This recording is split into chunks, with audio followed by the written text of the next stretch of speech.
Hello বন্ধুরা, আমি আশা রাখছি তোমরা সকলেই ভালো আছো।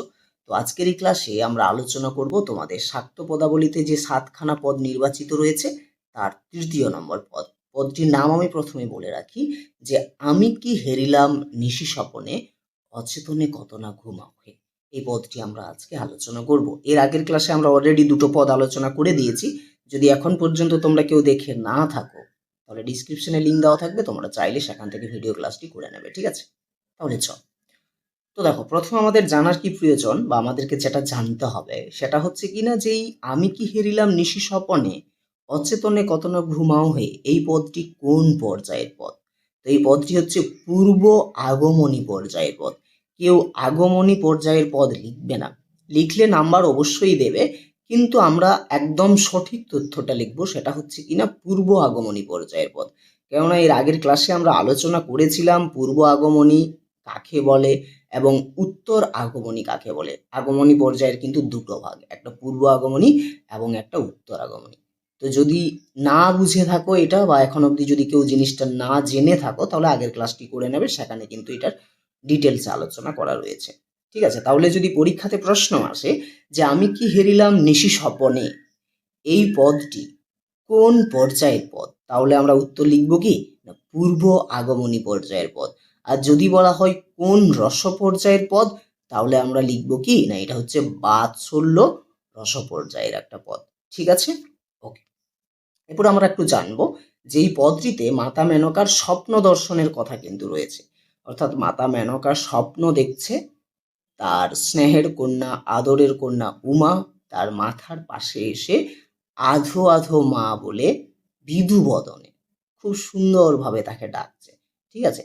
তো এই যে জায়গাটা, এই জায়গাটা কিন্তু আমরা দেখতে পাবো এই পদটা। তাহলে পরীক্ষাতে যদি প্রশ্ন আসে যে এটা কি জাতীয় একটা পদ, মাতা মেনকার কি জাতীয় পদ, তাহলে আমরা লিখব কি না এটা হচ্ছে পদটি মাতা মেনকার স্বপ্ন দর্শনের কিন্তু একটা পদ, যেখানে মাতা মেনকা স্বপ্নের মাধ্যমে তার স্নেহের কন্যা, আদরের কন্যা, ভালোবাসার কন্যা উমাকে দেখতে পেয়েছেন।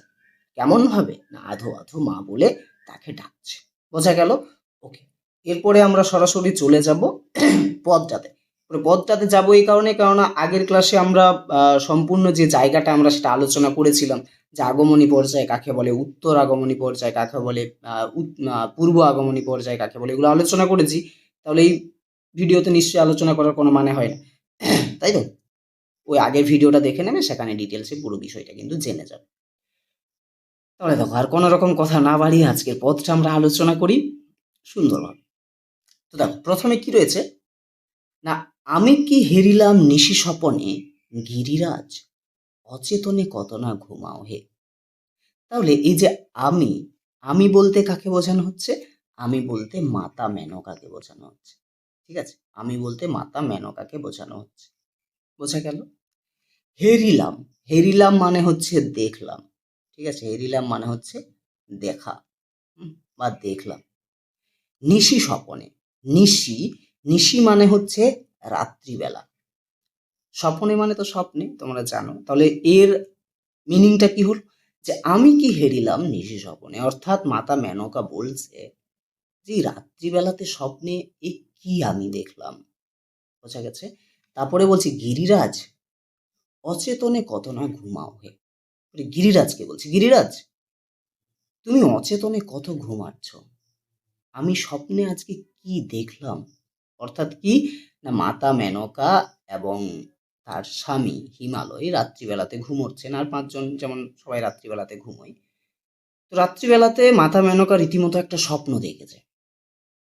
তো সেই স্বপ্নটা দেখার পরে যখন তার স্বপ্নটা ভেঙে যায়, চেতনাতে ফিরে আসে, তখন সে গিরিরাজকে দেখছে, গিরিরাজ বিশাল ঘুমোচ্ছে। তখন গিরিরাজকে খোঁচা দিয়ে বলছে, গিরিরাজ তুমি অচেতন অবস্থাতে কত ঘুমোচ্ছ, ওঠো, এ কি আমি স্বপ্নে আজকে দেখলাম। তো স্বপ্নে কি দেখলো সেটা রয়েছে নিচে। কি দেখেছে না এই এখনই শিহরে ছিল, গৌরী আমার কোথা গেল হে। শিহরে, শিহরে মানে হচ্ছে মাথার পাশে, ঠিক আছে? শিহরে মানে হচ্ছে আমরা এই যে এটা মনে করো যদি বালিশটা হয় আর এটা যদি মাথাটা হয়, তো এইরকম জায়গাটা হচ্ছে শিহর, মাথার পাশে, ঠিক আছে? শিহরে মানে হচ্ছে কি না মাথার পাশে। তো স্বপ্নতে কি দেখেছিল মাতা মেনকা? যে এই এখনই শিওরে ছিল, গৌরী আমার কোথা গেল হে। অর্থাৎ গিরিরাজকে বলছে যে এই তো, এই মাত্র আমার মাথার পাশে, আমার শিওরে আমার স্নেহের কন্যা, আদরের কন্যা গৌরী অর্থাৎ উমা আমার মাথার পাশে ছিল, কিন্তু কোথায় চলে গেল এখন? কেমন ভাবে ছিল? না আধো আধো মা বলিয়ে বিদুবদন। অর্থাৎ কি? না আধো আধো মা। আধো আধো শব্দে কথা বলে কারা? যারা বাচ্চা ছেলেরা হয়, শিশু যারা হয়, তারা আধো আধো ভাবে কথা বলে। তো মাতা মেনকা এখানে বলছে যে এই তো আমার গৌরী, আমার স্নেহের কন্যা উমা, এই তো আমার মাথার পাশেই মাত্র ছিল, সে আমাকে আধো আধো মা বলে ডাকছিল, কিন্তু এখন কোথায় চলে গেল? বিধু বদনে। বিধু বদনে মানে হচ্ছে বিধু বদনে, বিধু বদনে মানে হচ্ছে চাঁদের মতো মিষ্টি মুখ নিয়ে। তাহলে কি হলো? না উমা মাতা মেনকার মাথার পাশে এসেছিল স্বপ্নে, এবং তাকে আধো আধো মা বলে ডাকছিল। কেমন ভাবে? না বিধু বদনে, অর্থাৎ চাঁদের মতো মিষ্টি মুখ নিয়ে উমা যেন মাতা মেনকার পাশে এসে তাকে আধো আধো মা স্বরে ডাকছিল। কখন ডাকছিল? না স্বপ্নে। মাতা মেনকার স্বপ্ন দেখেছে যখন অচৈতন্য অবস্থাতে ছিল। সেই অচৈতন্য অবস্থা থেকে যখন চেতনা ফিরে পেয়েছে, তখন দেখছে কোথায় আমার উমা তো নেই আমার পাশে। তখন গিরিরাজকে বলছে, গিরিরাজ ওঠো, এটা আমি কি দেখলাম আজকে স্বপ্নে? এই তো গৌরী, আমার স্নেহের কন্যা উমা, আদরের কন্যা উমা আমার মাথার পাশে ছিল, কিন্তু এখন কোথায় চলে গেল? এই তো বেশ সুন্দর আমাকে চাঁদের মতো মিষ্টি মুখ নিয়ে আধো আধো বলে মা মা মা করে ডাকছিল। তো যখন ডাকছিল আমাকে আধো আধো মা বলে, তখন কি হয়েছিল মাতা মেনকার? না মনের তিমির নাশি উদয় হইল আসি, ভিতরে অমৃত রাশি সুললিত বচনে। অর্থাৎ কি? না মনের তিমির নাশি। তিমির, তিমির মানে হচ্ছে কি বলতো? তিমির মানে হচ্ছে অন্ধকার, নাশি মানে হচ্ছে নাশ করা, উদয় হইল আসি। অর্থাৎ কি? না যখন এই যে আধো আধো মা ডাকটা স্বপ্নে মাতা মেনকা শুনতে পেয়েছিল তার স্নেহের কন্যা, আদরের কন্যা উমার, যাকে সর্বদা চেয়ে এসেছে, সেই ডাকটা শুনতে পেয়ে মাতা মেনকার মনের তিমির নাশি, অর্থাৎ মনের মধ্যে যত যা অন্ধকার ছিল সেটা সব দূর হয়ে গিয়েছিল, এবং একটা আনন্দ ফিরে এসেছিল তার হৃদয়ের মধ্যে, একটা আলো জ্বলে উঠেছিল তার হৃদয়ের মধ্যে। উদয় হইল আসি, ভিতরে অমৃত রাশি সুললিত বচনে। ভিতরে মানে বিতরণ করা, ওকে। আর অমৃত রাশি অর্থাৎ অমৃত মানে সুধা, আমরা জানি। তো অমৃত রাশিটা কিভাবে হচ্ছে? না সুললিত বচনে। সুললিত বচনে মানে হচ্ছে, সুললিত মানে হচ্ছে সুমধুর বা কোমল, আর বচন মানে বুঝতে পারছো, বার্তা বা কণ্ঠস্বর, কণ্ঠস্বর, ঠিক আছে। তাহলে আলটিমেটলি এই যে পুরো যে লাইনটা, এটাতে আমাদের মিনিং কি দাঁড়ায়? যে আধো আধো মা বলিয়ে বিদু বদনে মনের তিমির নাশি উদয় হইল আসি, ভিতরে অমৃত রাশি সুললিত বচনে। অর্থাৎ কি?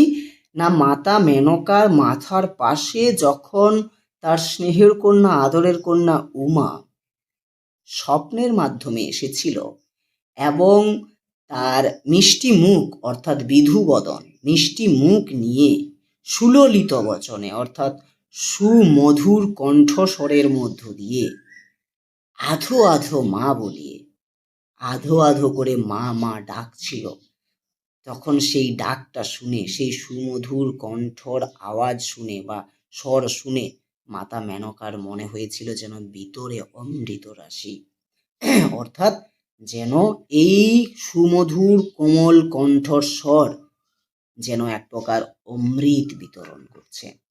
কার হৃদয়ে? না মাতা মেনকার হৃদয়ে।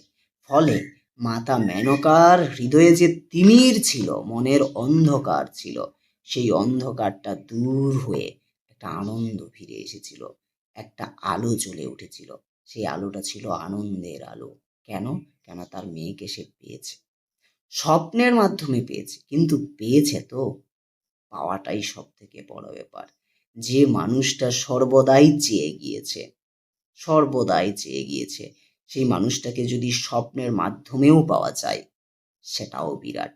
আর স্বপ্ন এমন একটা জিনিস যেটা অপূর্ণ জিনিসগুলোকে স্বপ্নে বা স্বপ্ন পূর্ণতা দেয়। অর্থাৎ আমরা যে জিনিসটাকে নিয়ে খুব বেশি ভাবনা চিন্তা করি, সেই জিনিসটা দেখবে রাত্রিবেলাতে স্বপ্নতে পূর্ণ হয়েছে, বা অপূর্ণ ইচ্ছাগুলো রাত্রিবেলাতে স্বপ্নের মাধ্যমে সেটা কিন্তু পূর্ণ হয়ে যায়। অর্থাৎ কি না, অপূর্ণ ইচ্ছা। তো মাতা মেনকার অপূর্ণ ইচ্ছাটা কি ছিল? যে উমা, তার স্নেহের কন্যা, আদরের কন্যা উমা আমার কাছে আসুক। সে হয়তো খুব কষ্টে আছে, সে হয়তো খুব যন্ত্রণায় আছে। কিন্তু যখন রাত্রিবেলাতে স্বপ্নে সে দেখতে পাচ্ছে যে বাস্তবেই স্বপ্নের মাধ্যমে আমার কাছে এসেছে আমার স্নেহের কন্যা, আদরের কন্যা উমা, তখন যে অন্ধকার আচ্ছন্ন যে হৃদয়টা ছিল উমার থেকে দূরে থাকার ফলে, সেটা চলে গিয়ে একটা আলো এসে উঠেছিল মাতা মেনকার হৃদয়ে। সেটাই এখানে বলা হচ্ছে, বুঝতে পারা গেছে। তারপরে সে নিজেই বলছে যে অচেতনে পেয়ে নিধি, চেতনে হারালাম গিরিহে।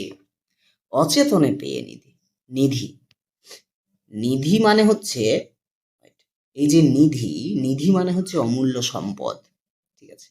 তো এখানে নিধি মানে হচ্ছে উমা।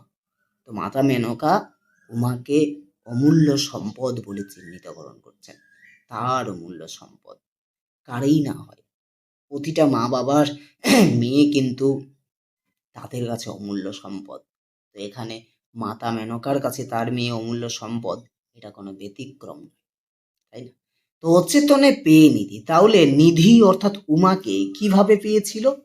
অচেতন অবস্থায় পেয়েছিল, যখন মাতা মেনকা নিদ্রাতে ছিলেন, ঘুমন্ত অবস্থায় ছিলেন।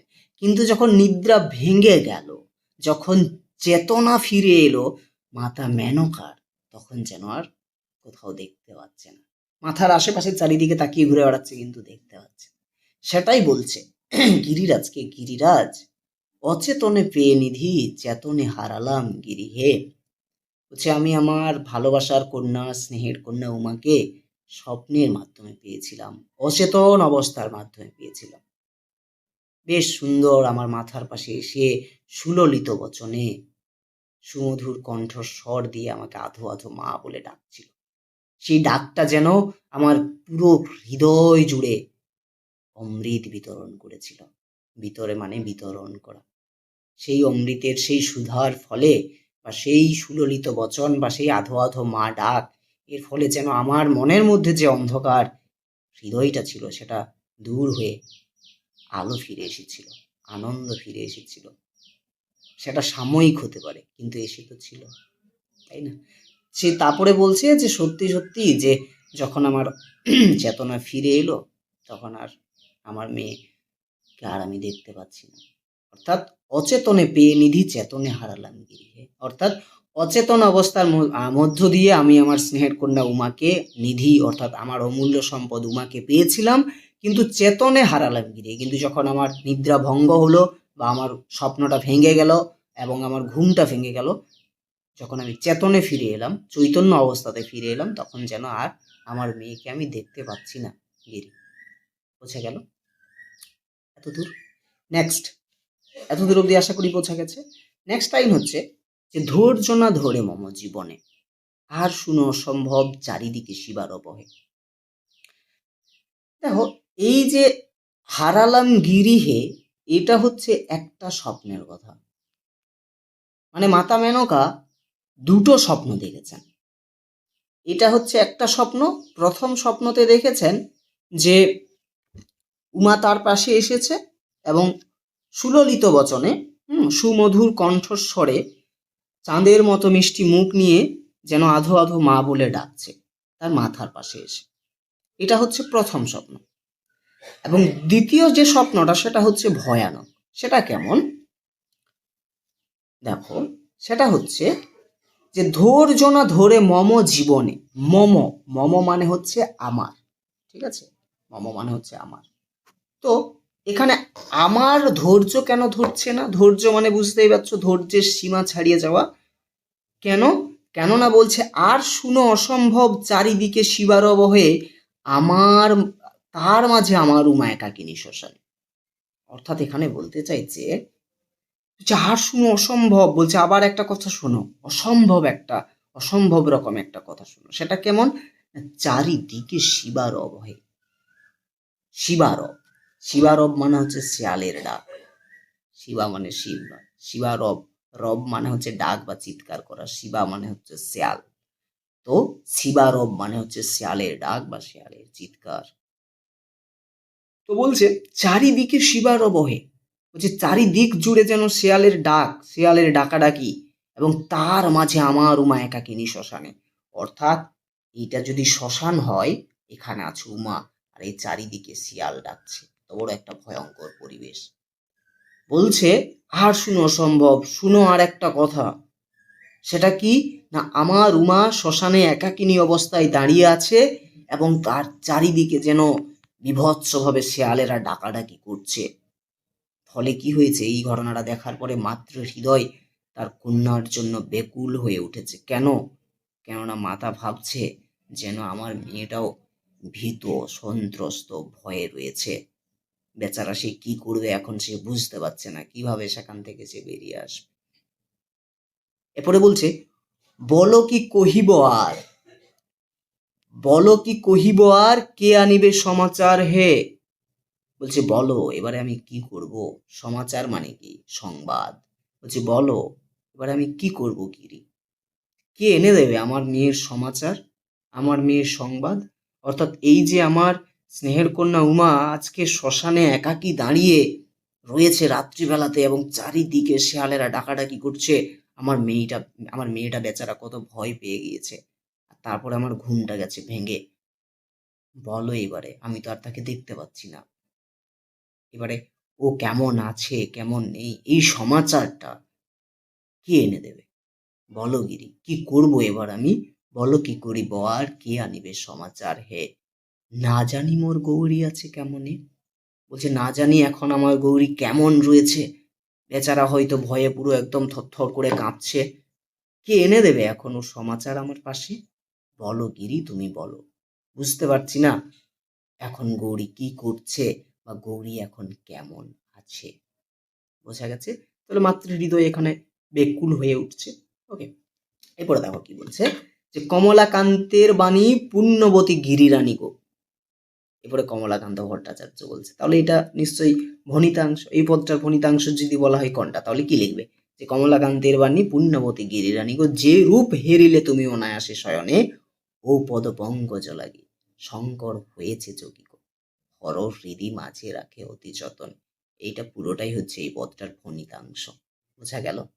এরপরে কমলাকান্ত ভট্টাচার্য বলছে যে কমলাকান্তের বাণী পুণ্যবতী গিরিরানী গো।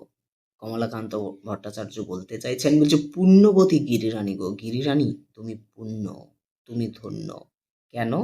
কারণ যে রূপ হেরিলে তুমি, হেরিলে, হেরিলে মানে দেখা, যে রূপটা তুমি আজকে দেখলে অনায়াসে শয়নে, অর্থাৎ স্বপ্নের মাধ্যমে খুব অনায়াসে, কোনো কষ্ট বা কোনো যোগ ধ্যান ছাড়াই তুমি যে রূপটা আজকে দর্শন করেছ, ঠিক আছে, ও পদ পঙ্কজ লাগি শঙ্কর হয়েছে যোগ্য। সেই রূপের বা সেই মানুষটার পদপঙ্কজ মানে হচ্ছে পদ্ম ফুলের মতো পা। পদ্ম ফুলের, পদ্মপঙ্কজ মানে হচ্ছে পদ্ম ফুলের মতো পা। বোঝা গেছে? পদ্ম ফুলের মতো পা। ও পদপঙ্কজের জন্য শঙ্কর হয়েছে যোগী গো, শঙ্কর হয়েছে যোগী গো। তাহলে এখানে বলতে চাইছে কে? না, কমলাকান্ত ভট্টাচার্য বলছেন যে গিরিরানী তুমি খুবই পুণ্যবতী। কেন পুণ্যবতী?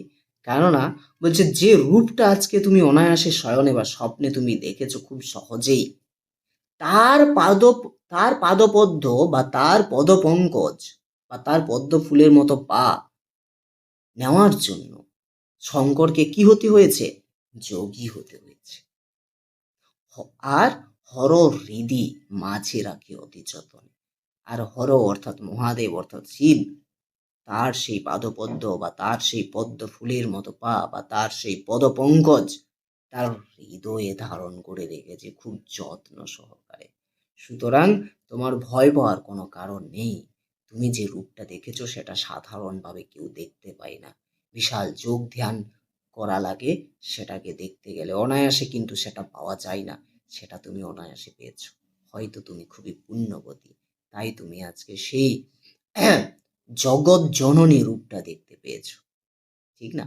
তাহলে এখানে উমার জগৎ জননী রূপটা দেখতে পাচ্ছে মাতা মেনকা, ঠিক আছে, দ্বিতীয় স্বপ্নে।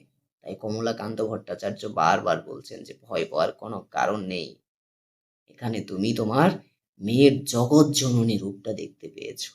যে রূপের জন্য বা যে মানুষটার জন্য, যে জগৎ জননীর পাদপদ্ম নেওয়ার জন্য শঙ্কর যোগী হয়েছেন, এবং তার যে পাদপদ্ম, তার যে পদ্ম ফুলের মতো পা, সেটা হৃদয়ে ধারণ করে রেখেছেন খুব যত্ন সহকারে। আমরা সাধারণভাবেই দেখতে পাই শিবের বা কালী মূর্তি যখন দেখি তখন শিব শুয়ে আছেন এবং আম, আহ, কালীর বা মা কালীর পাটা শিবের হৃদয়ে রাখা রয়েছে। তো সেটাই এখানে ফুটে উঠেছে বক্তব্যের মাধ্যমে, কমলাকান্তের এই পদটির মাধ্যমে। বোঝা গেছে?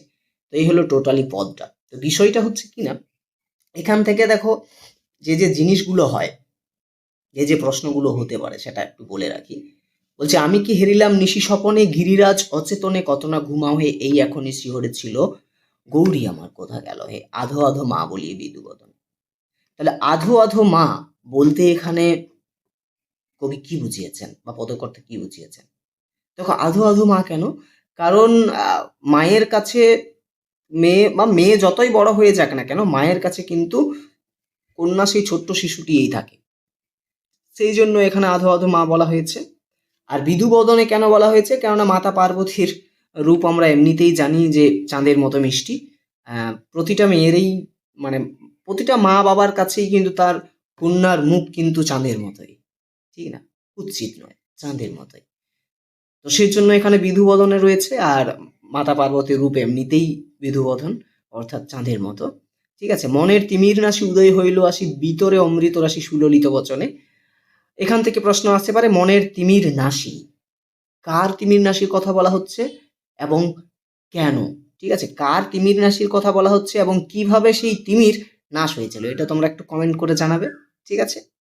তারপর অচেতনে পেয়ে নিধি, চেতনে হারালাম গিরিহে, ঝোর যোজনা ধরে মমতা। এখান থেকে লং কোশ্চেন একটাই এসেছে, এই যে পদটি আমি কি হেরিলাম নিশি স্বপনে, এখানে কতগুলি স্বপ্ন রয়েছে এবং সেই স্বপ্নগুলি দুটির বিষয়বস্তু লেখো, বা সেই দুটো স্বপ্নকে নিয়ে তোমাদেরকে লিখতে হবে। তাহলে প্রথমে যে মাতা মেনকার কাছে উমা আসছে, হ্যাঁ, আধো আধো মা বলে বিধুবদনে ডাকছে এটা।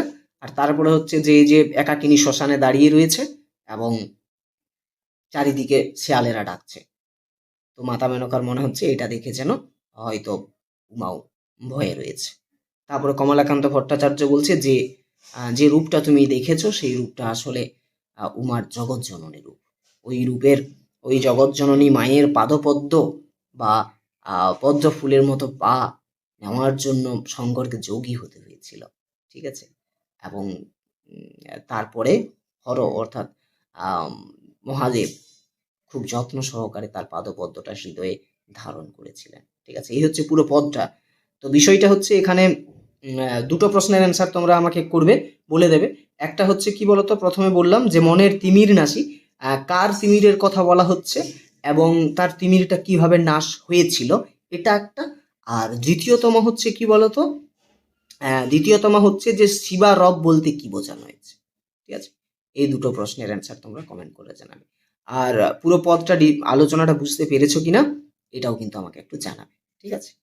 ঠিক আছে, চলো এর পরবর্তী যে ক্লাস সেটা আমরা আলোচনা করব। এর পরবর্তী যে ক্লাস সেটা আমরা আলোচনা করব তোমাদের দ্বিতীয় পদ, সরি চতুর্থ পদ, ঠিক আছে। তৃতীয় পদ তো হয়ে গেল, চতুর্থ পদ নিয়ে আমরা ডিসকাশন করব। তৃতীয় পদ তো সুন্দরভাবে আমাদের আজকে কমপ্লিট হয়ে গেল, ঠিক আছে। তো ভিডিও ক্লাসগুলো কেমন লাগছে তোমরা অবশ্যই একটু আমাকে জানাবে, ঠিক আছে। চলো আর কোনো রকম দেরি না করে, লাইনটাও চলে গেল, তো চলো আজকে এখানে স্টপ, ক্লাসটাও শেষ হয়ে গেল, লাইনটাও চলে গেল, ঠিক আছে। তাহলে চলো, সকলেই ভালো থাকবে এবং ভালো থাকার সাথে সাথে পড়াশোনা করবে। দেখা হচ্ছে পরবর্তী ভিডিওতে, ঠিক আছে। এখন আমাকে অন্ধকারেই দেখতে হবে। ওকে, চলো, ঠিক আছে।